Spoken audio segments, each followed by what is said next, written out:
Hello, good morning, and welcome to our SDS webinar on viability. We have a nice panel today. Joining us is Andrew Markham, our head of new business and consultancy. Good morning, Andrew. Good morning, Christopher. Everything okay with you this morning? Yes, really good. Yes, I'm here. I'm alive. I'm still here. Haven't changed. Still in my You're very house. passionate about this topic with your viability background, so I'm really looking forward to getting into it with you on that.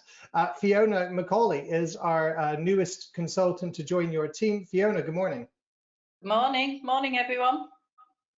Good morning, Yeah, Fiona, you've worked for a number of housing associations and local authorities, haven't you?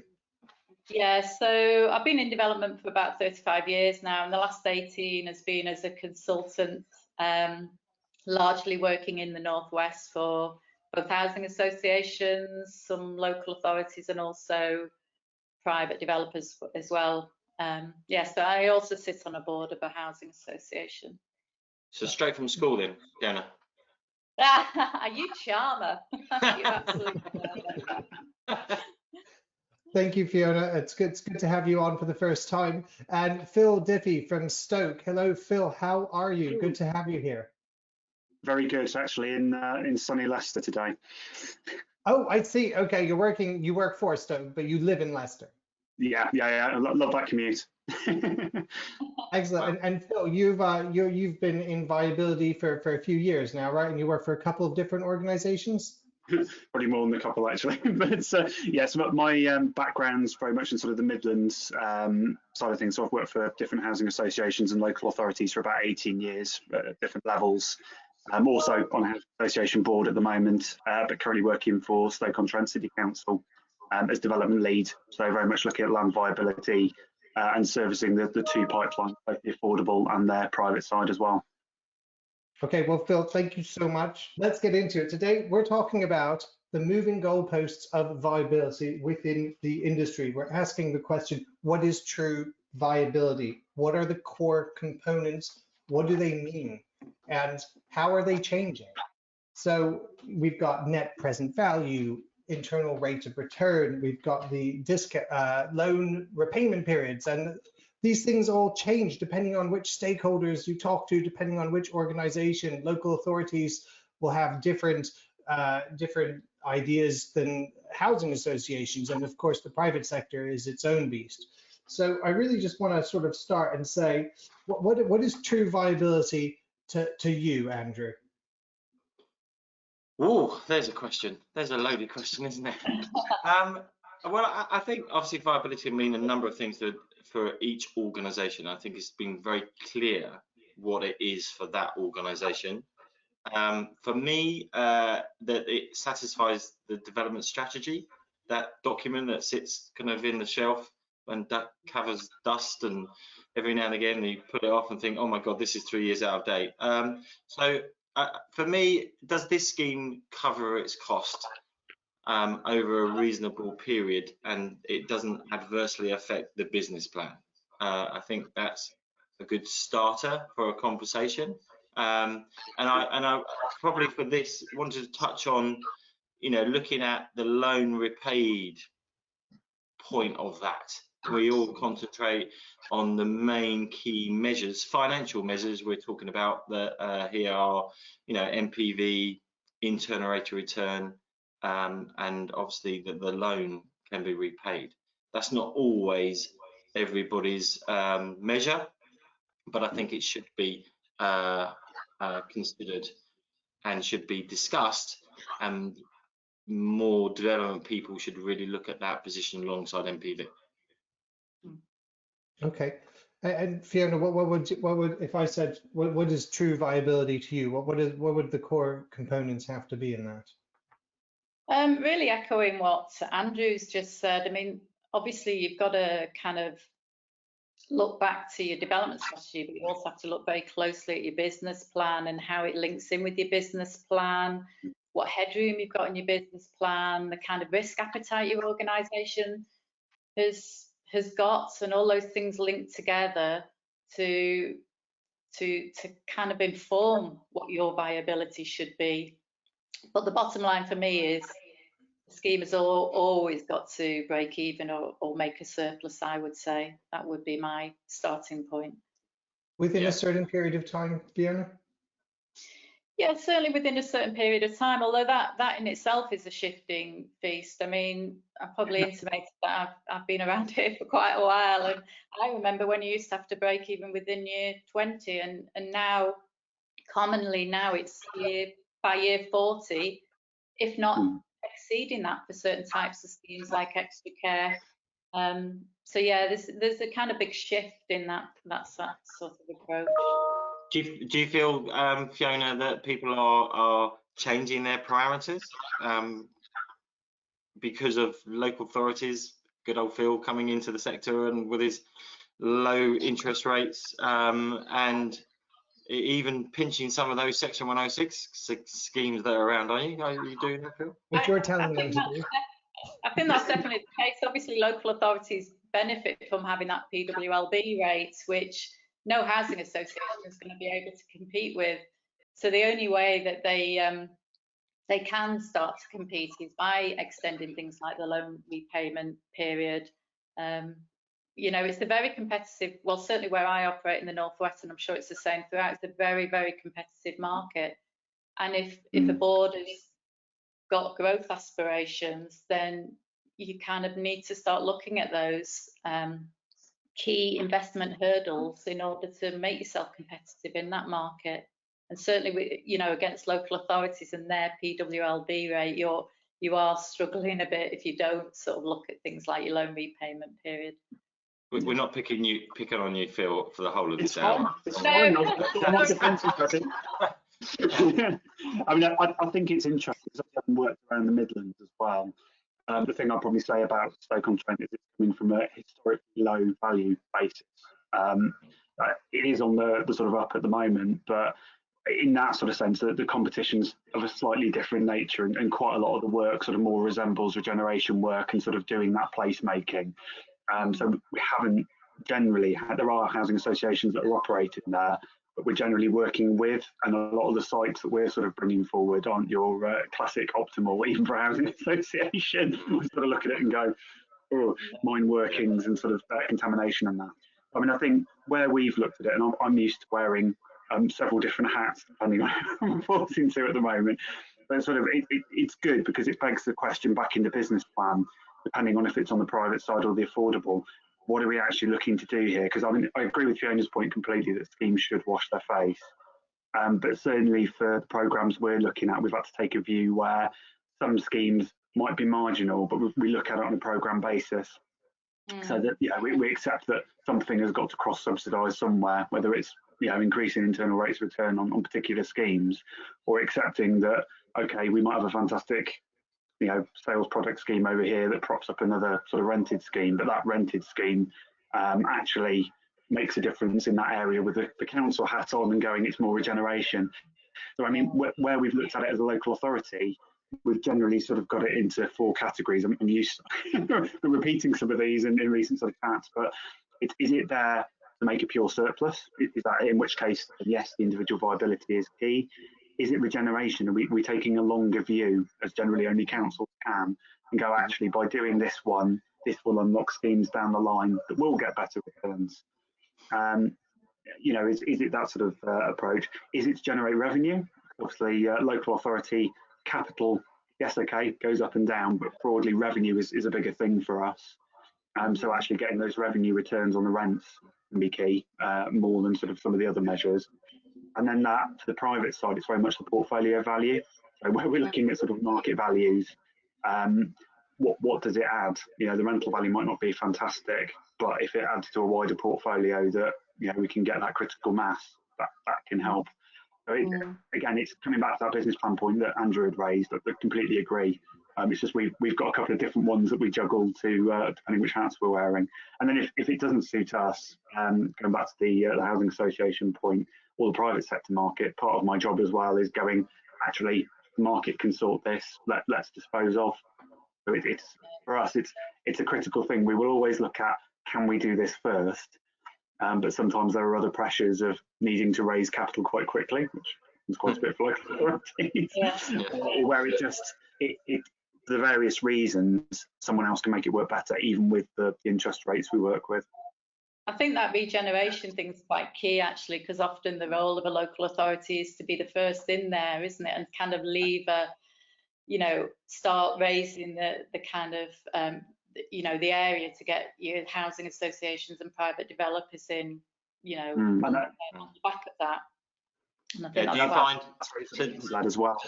Sorry, that's a good question. So if you're doing that, then Phil, do you find that your development department and your planning department are working better together, or is there conflict and challenge? Because my experience of working with lots of local authorities that there is a discord still, and it seems the planning department always favour the kind of private developers rather than their own development teams. Is that a change in position? It's a democracy thing where you can't be seen to being favouring your own schemes anymore, and so sometimes other authorities I've worked for, that's come across as quite a punitive approach. I would say where Stoke is very good in terms of balancing that. I mean, we work very closely with planning in terms of them. They find it quite useful in terms of understanding viability when they're looking at developer proposals as well, because it's that classic thing. There's no new sites. We know of all because we're working in a confined geographic area. A lot of these sites have been kicking around for 10 years or so. It's just trying to get that sort of hook. So, I mean, planning more, we're trying to go, right, well, we've got sort of key growth targets to meet for the area. How can we meet them? And to some extent, it's what can make that work. And that's why I sort of wearing my more housing growth hat, which is kind of the majority day job. It's actually about, well, we want development to happen. It would be very nice if it was us doing it. But the discussions we tend to have with planning are more sort of neutral. Whoever does this, how does this come forward, and how do you view sort of viability cases? And obviously leading the way in terms of making sure that there is affordable housing, certainly on the side where we can do it as well. Because we would be, I think, held to account if that wasn't the case. Yeah, sure. It's interesting that kind of tension between development and planning, because I've got the very dubious honour of many years ago working at a local authority that turned down its own planning application, and that was a classic example of different departments. Not here. I've heard that recently. I've heard that recently on a couple of. Oh, have you? Oh yes. Yes. Yes. We did a viability kind of workshop, and we do these viability workshops. Plug there. With our clients. Look in your handouts for details. Oh yes, so thank you, Chris. So it gets these departments working together and understand what they're trying to achieve, and what can they achieve together if they understand, they can work a bit closer together. So that was quite successful, actually.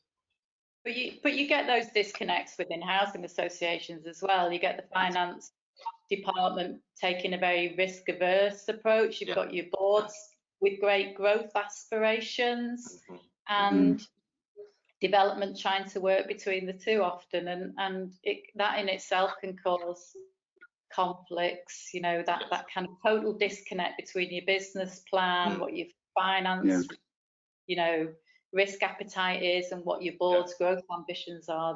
They often don't sit together very neatly. Yeah, I think that's a really good point. I think that's, and do you feel that clients are being still a bit risk adverse? Do you think, they are?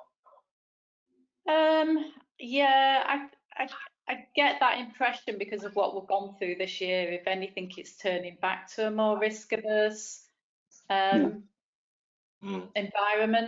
I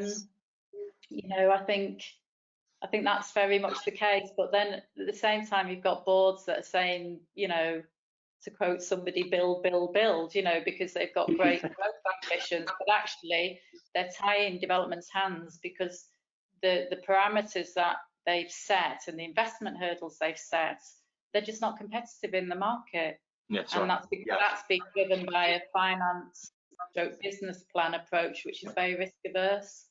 I mean, I'm generally seeing that the margins are a lot thinner. I mean, I'd probably say as well as sort of risk averse, there's a lot more risk awareness. So even at Stoke, I mean, our risk register now is a lot more refined than it was before, I think, just because we're at the sharp end of having to provide some of the support with our other council hat on in terms of business support and everything, and seeing the impact on sort of the private sector rents and sort of see a lot of the people being evicted is being held at abeyance at the moment. But you look at your own programme and go, bad debts and voids, and suddenly it takes on a different thing. Sales risk, again, I would say at the start of the year, sort of very different view. So I think it's more, people are more keen to understand because they recognise it is risky. I mean, it's always been risky. Development is still the riskiest thing an organisation can do. But I think it's almost focused it down on some of the areas that are kind of taken for granted in terms of, oh, these are just parameters. So we set these once a year, every 3 years, as you say, in business plans. And they're not sort of a dynamic thing, whereas we're finding stuff can change by the week at the moment as different announcements are made or different interpretations or forward projections are sort of put forward. You suddenly have to reassess and go, oh, wait a minute, does that work for how we've set our baseline for our profiles? Yeah, and actually those parameters, they're very often inward looking because they are driven by business plans. But really, if you do want to be competitive in the market and you have got growth ambitions, then you do have to benchmark them against your competitors, because it's all very well setting growth ambitions if your parameters won't allow you to be competitive. And it's about getting that balance, I think, and understanding the connection between the parameters, your business plan, your competition, and how that all unfolds. And and that's another service we provide, but I won't go on too much. But we can do. This is not a plug too much about development consultancy and what we can offer, but we can provide some reports on benchmarking across the sector and our view, because we have the data. I think it's quite nice, when people understand viability, whether using ProVal, hopefully they are, or Panwin or some other good system in the sector, is understanding the detail that's in it, and clarity of that detail. We can. I'm very kind of driven from the private sector background of doing land buying and the detail of how each unit is performing, and I think that's often not assessed so much in the sector, and it's taken at the business planning level rather than what does affect viability. And it's those small elements that can control that can really make a difference, whether this scheme is paying back in 30 years or 35 years or 20 years, and having that view of it, because it's always been a thing for me, is that we have waiting lists as long as our arm. So where is the risk? The risk is the building phase, the project management phase. The risk of filling these units is very minimal. So therefore, if we have got discount rates that are very high and our loan rates are dropping, then you're making it harder for your appraisal to work. For what reason? Absolutely. So that's always, what's your view on that?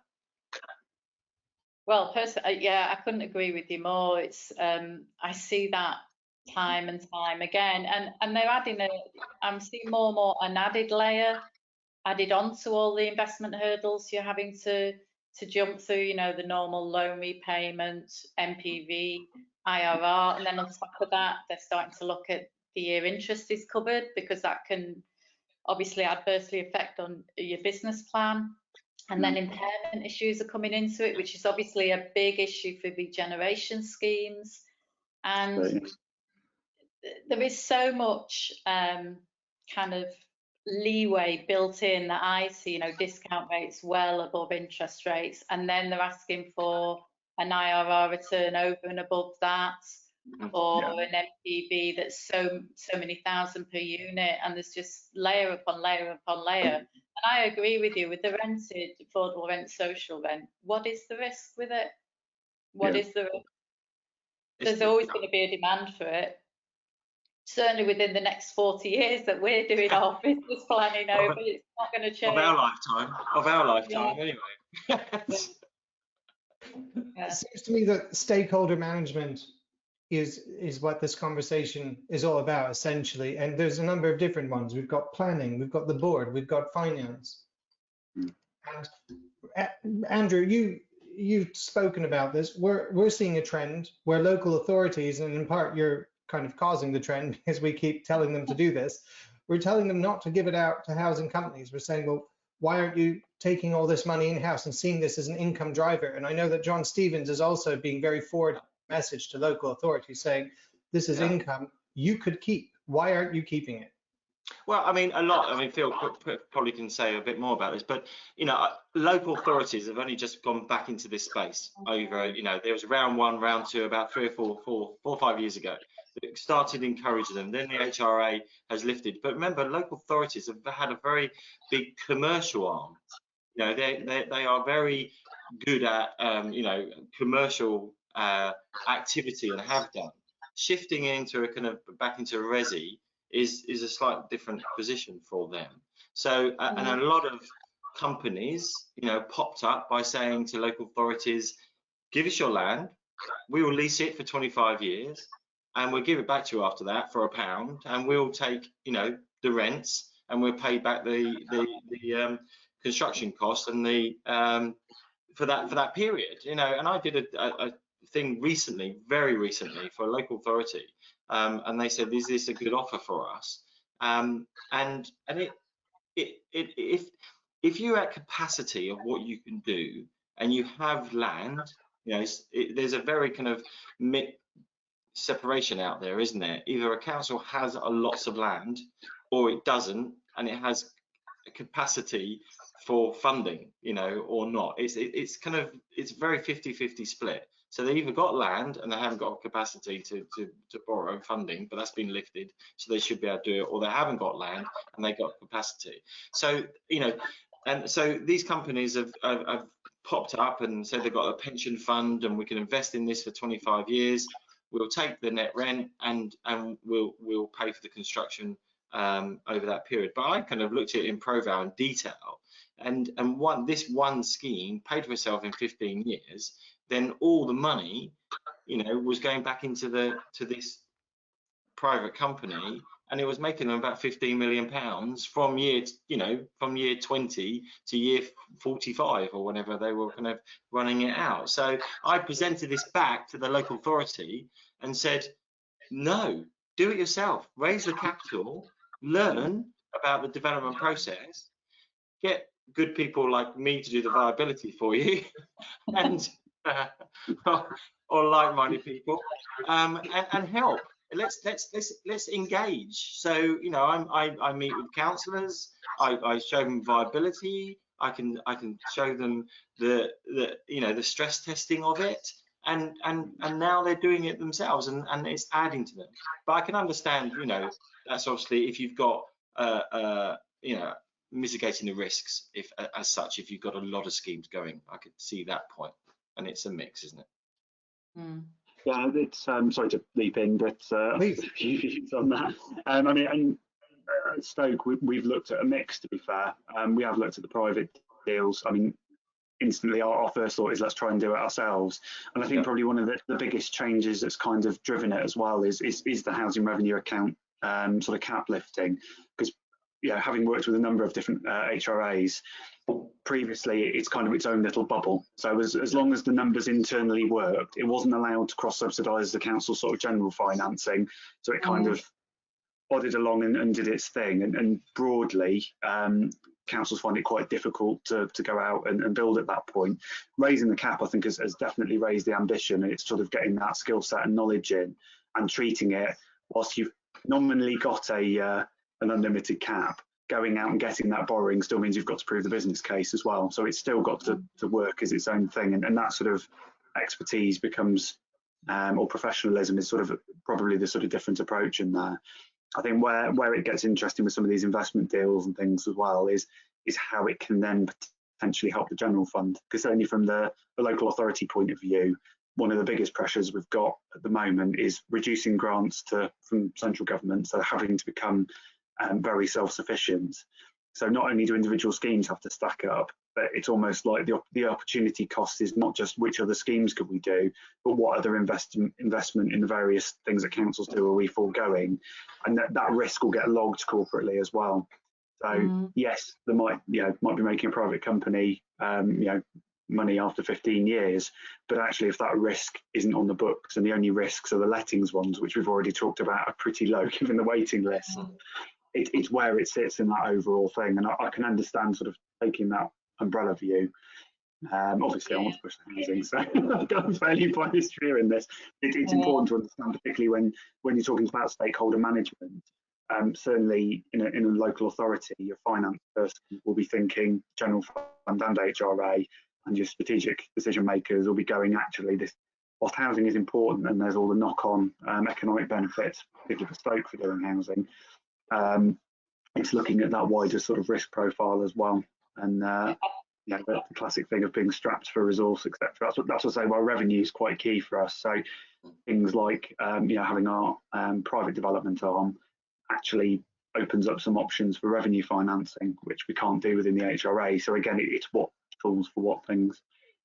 And just a quick point. I mean, this is a very off topic, but I think the resources is very key, because the local authorities I work with, because they have been out of the development arena for some time, are struggling to get the skills in, because there is a skills shortage in the market at the moment, and for various reasons housing associations tend to be more attractive than local authorities in that respect. And I know local authorities that have given up almost at the first hurdle because they haven't been able to recruit people, and that's a real issue. I know it's not about viability, but that's another reason that sometimes they continue to use housing associations to do development.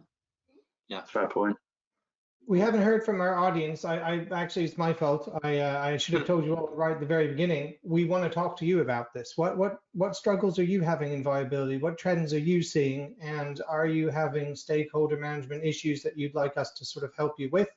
I won't name any names in this. I'll just sort of have anonymous questions, and we can talk that way, because sometimes these things can be very sensitive. Please do let us know. How is this sounding to you? Are you nodding your head saying, yes, I'm in this exact same boat, or are you seeing a totally different picture? Do let us know. Bureaucracy, how do we deal with it? You spoke about how planning, finance, and the board all can have very different ideas, and they have a lot of sway. Like, when I'm trying to get our ProVal systems installed, if the head of finance isn't on board, they can you can make the best business case you want, and we do, because it does always make sense. But if they're not on board, you're in trouble. So how do you deal with something like that? If you've got someone who maybe has their own ideas and isn't exactly on board, how do you bring them on board in a good way? Is this something that you've had to deal with, and how have you done it? I think it needs to be from the top down. You need to have those honest conversations at a board level about what are your growth ambitions, what are your competitors doing, what is your risk appetite, and really those things then go to feed what your parameters that you use are and what your investment hurdles you're setting.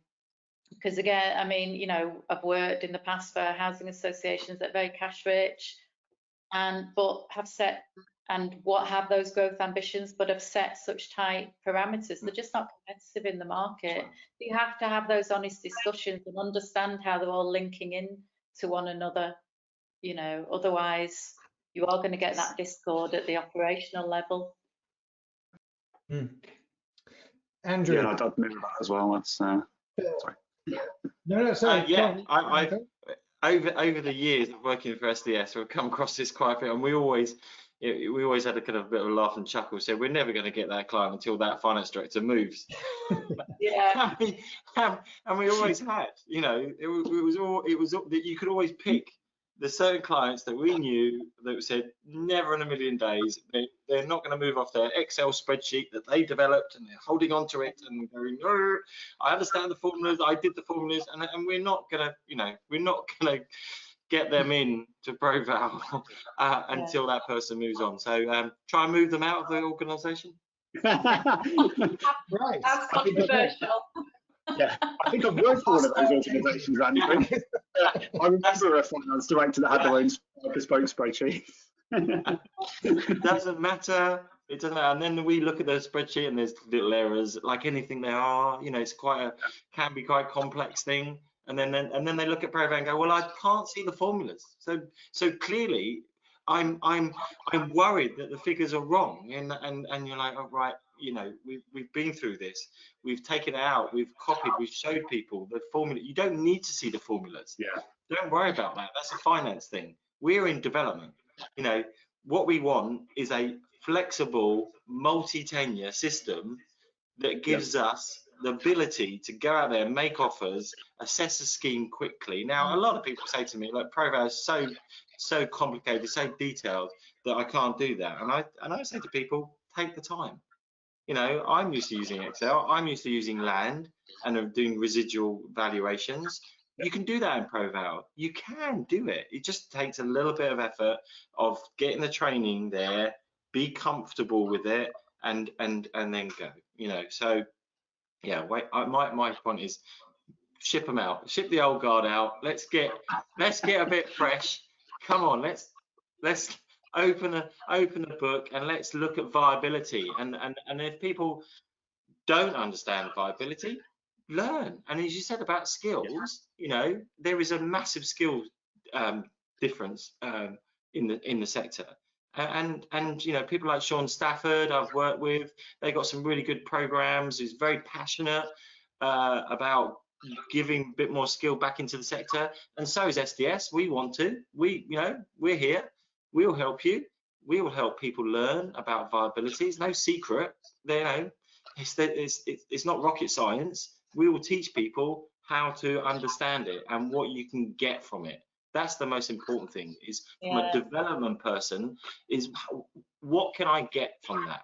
And if I can change a scheme to be viable for non-viable and reducing grant, so you can do more development, that's what we're trying to do here. If I can make this scheme work better, that allows me then, or you, to do more development. That's what we want.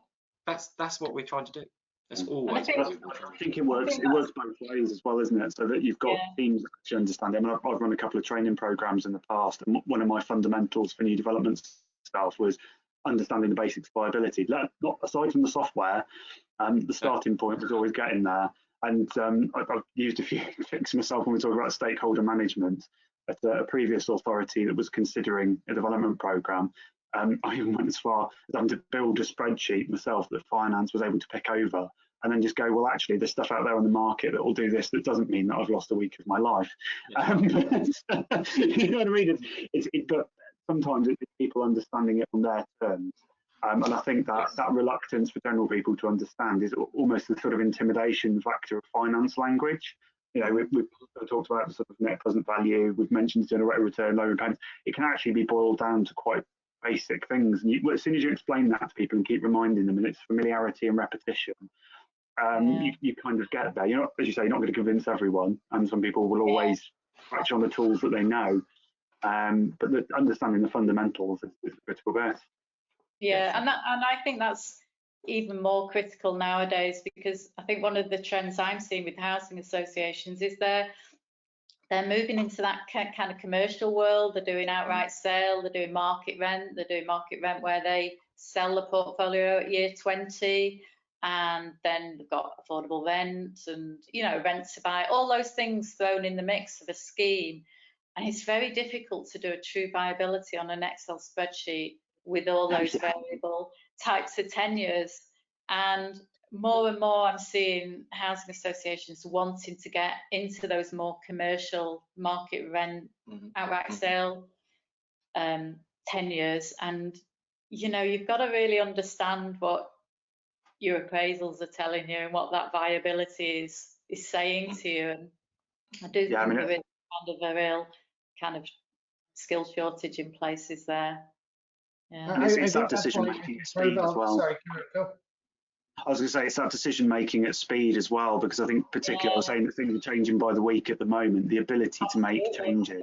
When live example is, last week we had to reappraise our programme again, which was at least 20 odd schemes minimum for the base core.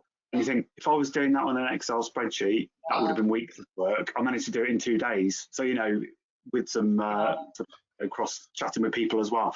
And you just think that's kind of where you need to be. But if you're trying to be competitive and you're trying to truly understand things, you almost need to be able to react that quickly to kind of get there, to be able to have those discussions internally. Because I know this week and next week we've got to have discussions going, well, okay, done our sensitivity analysis, done that, this means this. So if you decide this is what it means. But you need to know that in the first place rather than trying to wing it when someone throws a question at you. Understanding the sector trend helps you in that, right? So it's strength in numbers, saying, look, you might have your own ideas as an individual stakeholder, but your own ideas versus the reality is the something you need to get to. And having a system like ProVal, and I guess all the data and all that sort of flexibility and maneuverability is good, but also understanding the local sector trends will equip you with everything you need, right? Is that where we're going with this? I think so. Sorry, I'll let Fiona go. No, you go, Phil. No, I was going to say, we've done very much that exercise. So whilst we've done all the ProVal stuff, actually what we based to start with was agree what is the market telling us. So the last paper we'd taken to board and council previously was about what is the Stoke market looking like? What are local agents telling us? What are we achieving on our own sites from delivery, both from a rental and a sales point of view? And what are agents and other professionals telling us? We had a round table with national developers as well to say not only how are you looking at the country, but how are you seeing our market, so we can kind of understand what the levers are. And then we've done the profiles to kind of go, well, let's feed that information into our schemes so that we've got more confidence that we've got an evidence base. And again, that's stakeholder management in terms of the board, the council, whoever you're reporting to, have had the warm up to go, okay, so those are the base facts, so that when you're going and you're making recommendations for changing parameters or what you're based on, they kind of get the narrative with it as well. And narrative is probably the kind of thing there's, I have to say telling a story because that sounds the wrong thing, but giving a proper picture in the words first in terms of what the state of play is, and then going the numbers, which people go, unless you're financing or developing, click off. And we love that word, don't we? Phil, we love that word you said there is evidence based, and I think that is in development in my life is being evidence based, and I think finance guys always mistrust development people because we're like, we've got this is it, we're fine, we're the optimists. We're the optimists. We can do this. And they're like, hang on a minute, let's pull this back a bit. Let's give me the real deal. What's happening here? And I think you've got to be. I think there's a difference between being positive than being shown something that can be evidence as best you can. Yes, who knows where we are, and then you mitigate that risk. So are you, Phil, doing outright sale for your council? We are, we've got a small amount of delivery at the moment on the existing programme.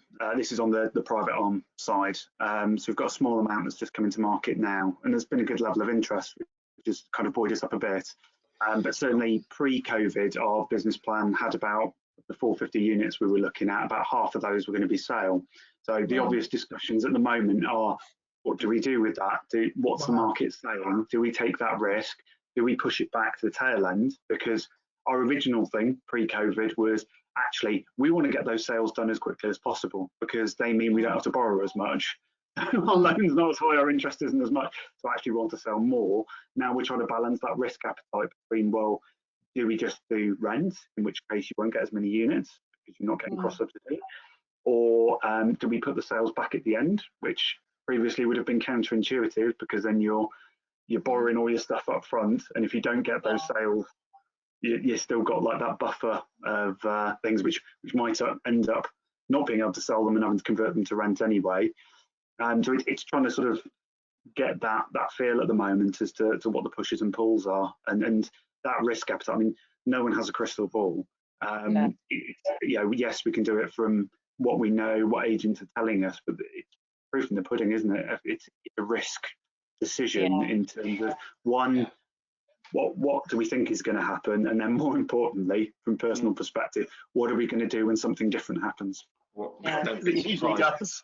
Don't be surprised when it does happen. Chris, we were sitting here, back in, when was it, June, April, saying doomsday is coming. Are you reappraising? I think, Phil, you were listening, and we were going, Savills is predicting 15%, 20% falls. What's going to happen? How's it going to affect your schemes? None of that happened. And so it's amazing. But we were ready for it, though. That's the key. Worse, that's the best. We were ready for that. This is always an interesting point, isn't it? In appraisals, doing sales units within a mixed thing, I tell clients, put in a risk element, and I call this gross margin. We call this in the private sector, you force a gross margin within your appraisal. And people say to me, well, what does that mean? And I said, well, gross margin means profit. Oh my gosh, we're going to make a profit from this scheme? Yes, you are going to make a profit from the scheme, because as Fiona said earlier on, if it's not making a profit, it's making a loss. We don't want schemes that are making a loss, but we need to make the appraisal work hard for this scheme. So we're forcing a value in there that we expect from it. And because of the evidence base that you mentioned is the sales value. It's very difficult, and you will, trust me, get it wrong, of predicting what the sales value is going to be on these units that you are doing. They call it the dark art, don't they? Of evidence basing of what you believe that this sale unit is going to achieve. So we force a gross margin into the appraisal. And my experience, you can tell me, if I'm wrong, that this gross margin can profit, risk. It's a risk element. Between 8 and 15% for local authorities. Is that about right? Yeah, in the margin. Yeah. In terms of what, because I think talking about it in sort of process basis. When we pitched our business plan originally, we obviously had an idea what kind of sites we have, but it's that classic development thing of chopping and changing as you go. But what we did have was a clear picture of, to make the model work, it needs to achieve, the sales need to achieve a cross subsidy of X. Anything extra is great because that brings our borrowing down and helps the other schemes. But yeah, absolutely. What we've got built in then is it's making all of these have to make that minimum, and we know anything else above that is great. But it's got to do that for the borrowing model that we've got to work. So yeah, very, very much so, that sort of boundary, say between that sort of 8 to 15%, somewhere between there. I'm seeing with housing associations, actually, it's going more to a minimum of 15% now, certainly in my area. And again, it's that building in that kind of mitigating the risk, that risk element's built in there. But it's interesting what you're saying about the dark art, Andrew, because more and more we're doing complex, long schemes, and you're kind of putting values in for sales unit that sometimes aren't going to be built for another 3-4 years, and it's kind of like, this is our best estimate at the moment, but hey, Savills tell us what's happening in the next couple of months, and you're asking us to kind of guess what's going to happen in 3 or 4 years. Good luck with that. Yeah, Savills is still sticking to their 5-year prediction on. No one's changed their 5 years. No, so I'm, they even though whether this is a W, what do we say, a V or a V, well, it's a V that's now turning into a W. A V with a W wobble in between. They're still predicting next year. When a market does this, it can't decide what to do, so it goes up and down and up and down. Usually, that's what everything's doing, especially the FTSE. The FTSE, actually, we had the last webinar we did, the sector view, and I showed you how the FTSE had come up. But then literally 2 days later, it crashed back down below 6,000 again. So it is high ranging at the moment until the market gets some sort of certainty. And once the COVID, we get either really effective treatments or a vaccine, that's gone. I mean, that is fairly, that's a next year or two sort of short term thing, really. You've got how many countries and how many scientists working on it? I mean, massive effort. For 5 years. I mean, sorry, Fiona, I just had a bit of a question actually, just from a personal interest point of view, which will probably be, I think, just in terms of the associations that are taking that risk approach, knowing the ones that I'm sort of involved with, how much of that is being lender driven? Because I mean, what I'm tending to see is at the moment the lenders are taking a mixed view in terms of sales risk, and that's driving a lot of the programs. I mean, a lot of my colleagues who now work for a whole range of different associations are sort of saying that that's probably one of the main drivers they're seeing. I just wondered from your experience whether people are sort of saying that, or they've got the view that it's more about their own business plans than what they're being told. I think for me, it's been more about what they're being told and what, the business plan is dictating. I mean, generally, you've got a lot of finance directors who has solely worked in the housing association or affordable arena, and maybe ring up a friend who's a private developer, and they're sort of saying 25, 30%, whatever. That's what we expect as a profit margin. So they're kind of coming down from that, obviously being a housing association, but not coming down anything like 8%. More and more, 15% as the kind of minimum. I would expect. Yeah, and one would expect, the private I came from the private sector. Is 30-35%. Yeah, depends on, but they know their market. You know your market, and they know their product. And this. I take a little bit of umbrage about saying, a lot of housing associations probably rightly say that, we can flip this to rented. They're different products. If you are building a unit for sale, you have to be focused on this is a sales product. It's all about the look, the feel. It's a different market. Although yes, you could say it's a backstop, but you need sales is about getting maximum value, and you can't be distracted by that. It's the feel, the look, not necessarily. It's slowly changing. It's not necessarily about the cost of running this product. It's what does it look? What does it make me feel like? Does it? That's the image. You're selling a dream, aren't you? You're selling a dream lifestyle, and kind of that has to be reflected in what you're building. We discussed this in the team the other day in terms of the issue with sort of taking the private developer model, which we tend to find in some of our stakeholders, not naming any names, but they will know the private market and go, well, developers will do this. It's like, well, actually, the levers that developers have are very different. So whereas a housing association or a council will think about flipping to rent, which I agree is totally different, and you're suddenly trying to drive a different thing, the developer will just slow down or stop their building program, and they'll control it that way, which we've got, I mean, we're having this discussion on some of our sites. We haven't got that luxury. We're in design and build contracts most of the time, and you take the product regardless. If you're delaying, you're paying somebody else's overhead. You've got to break that. Phil, you've got to break that.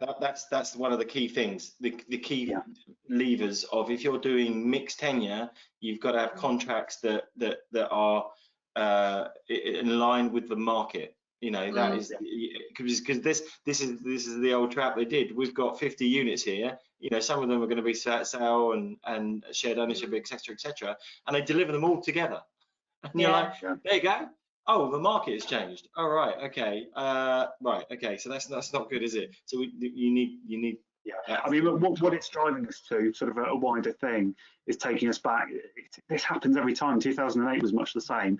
From a local authority point of view, it's pushing back towards the partnership and joint venture side of things.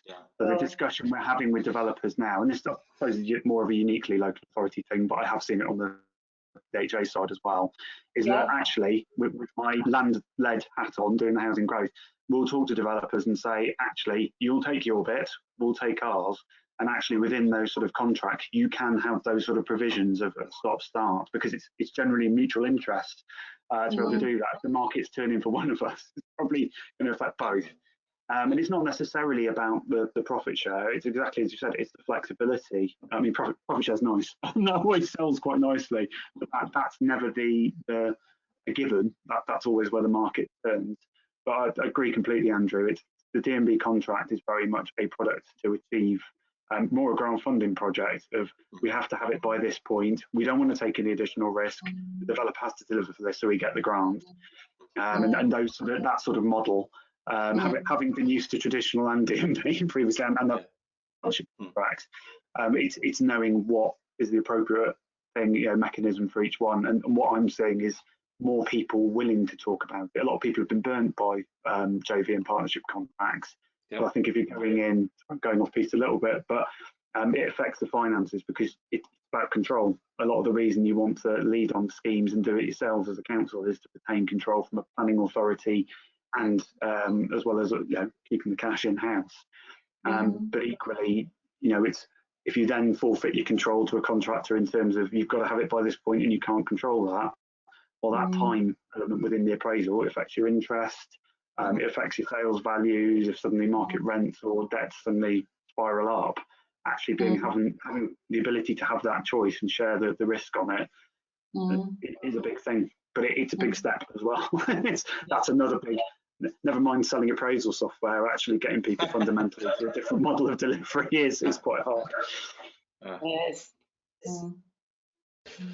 This has been a really great conversation. We're coming up to the hour.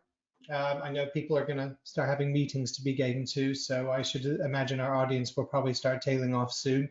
I really do appreciate this. I'd like to sort of try and wrap up with some final thoughts. So in terms of that, we've talked a lot about stakeholder management, about the different sort of levels of discount periods, loan repayment periods, NPV. We've gone through most of that. If we could sort of summarize the sector trends just in a thought, what would that sort of be if we could just try and condense it down? I go first. For me, sorry. Five tips on viability, on development scheme viability. Your scheme must meet your development strategy, number one. They must have the available grant or subsidy available. So we haven't discussed that really much on this, but there must be obviously grant or subsidy available.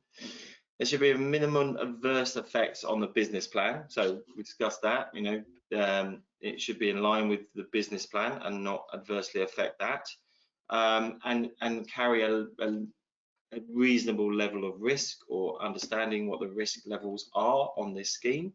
And then finally, acceptable level from cost to value. I think that's sometimes missed a lot. There's no point building these units that we could have bought off the shelf, and really, and I mean by that is really drilling into the detail. The private sector know their product, and I think the housing association, local authorities should also know their product, and you should really, use a decent appraisal system to drill in to the unit level, and then benchmark the schemes that you've done. Get an understanding of what a 65 square meter 2-bedroom flat is, or 1-bedroom flat. What's the NPV of that? What does that mean? And have an engagement to your architect, your design process of what units are, in a rough view, what you could fit on this scheme. And rather than having huge amounts of cost of design, architects, fancy designs before you've done a true viability of saying, that's my passion of it, is getting to that detail and understanding that. And that's a true development land buyer kind of process, and option agreements, get into option agreements. Yeah. Thank you, Andrew. Fiona, closing thoughts. Well, totally agree with what Andrew's saying. The cost to value thing is one of my kind of bugbears, the impairment that just gets overlooked time and time again. And just further to what Andrew's saying, I think it's kind of very important that you look very closely at those appraisals and look at how each unit is performing, what its NPV is telling you, and it's kind of like questioning, well, if it's got negative NPV overall, you might be getting a positive NPV. Why are you building those units? What the rationale? Now, it might be the market saying that affordable rents, we need this particular type of unit. Okay, that is an argument for doing that. But if you can't come up with an argument, then why are we building units that have got a negative NPV? And the only other thing I would say is that it's like kind of, even though we can't look to the future, I think we do need to be aware of things like the new funding regime coming up. I know that's a whole separate topic. We do need to bear that in mind when we're thinking about our appraisals, because that's kind of a whole new world that's now being opened up to us. And we will cover that as soon as we get some clarity on it, for sure. Yeah, don't hold your breath on getting clarity. Yeah, I've been talking to Homes England since March. They promised they're going to come on at some point. Hard comments to follow, but I think the theme coming out of that I completely echo in terms of actually understanding like your appraisal parameters. So particularly at sort of strategic level and business level, it's actually knowing what those numbers mean. I've worked for too many organisations that may borrow from others in terms of we'll just use those parameters, but particularly in the current market, you've got to know what that means. So exactly Fiona's point about a negative NPV, and unless you understand what that means for your business plan and what impact that has. I mean, there are times where we might choose to do that, but only on a programme where it makes sense to the overall plan, but we understand what that means and what the risks inherent are in that.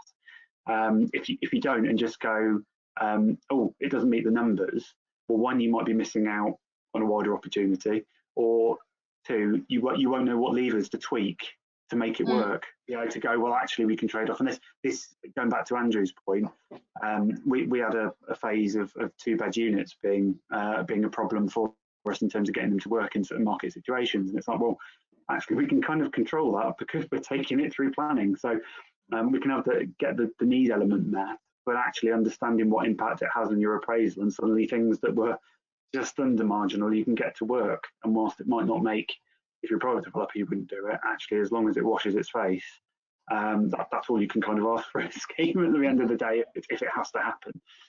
Yeah, no, absolutely. When you've got affordable rent that's capped at LHA, why are you building 3-bed 5s when actually you get the same income for 3-bed 4s? Now, there might be a reason why you need to do it, but you need to have that discussion because actually you're putting extra costs on a unit and not getting additional income for. And you need to have those discussions and interrogate what you're doing.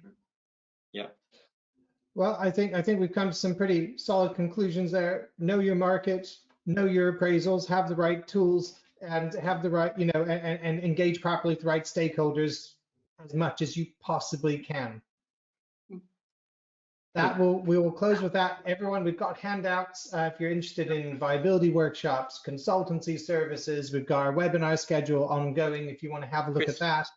Chris, next week, so it was quite nice actually. We talked about all this viability in detail, and I'm going to show this. I think next week I'm doing a ProVal demonstration, and I will show you this NPV. Scheme viability, our individual unit NPV, and you can challenge me about trying to show you this, and then also be quite nice actually. We'll look at the long-term cash flow, and we'll look at the impact of looking at it from a positive position, adding value to an organisation or to a local authority, or not, and that old kind of let's break even. Is it year 1? Is it year 8? Is it year 10? What's going to be, and we can look at that by the development, the long-term cash flow and the position that we use, and it's sometimes not viewed enough. But we're doing that next week. We did want to do some live modeling originally today, but the conversation was a great conversation. It had a lot of fire, so I let it go. But we will follow up with next week, and we're going to do some proper modeling in ProVal and be able to sort of really illustrate some of these points. Okay, great. Thank you, everyone. I'm going to finish on time. How brilliant is that? Everyone who joined, thank you very much for joining. Fiona and Phil, we hope to see you again. Thank you. You were on the webinar for the first time. We really appreciate that. So thank you, and goodbye to everyone. Thank you. Bye.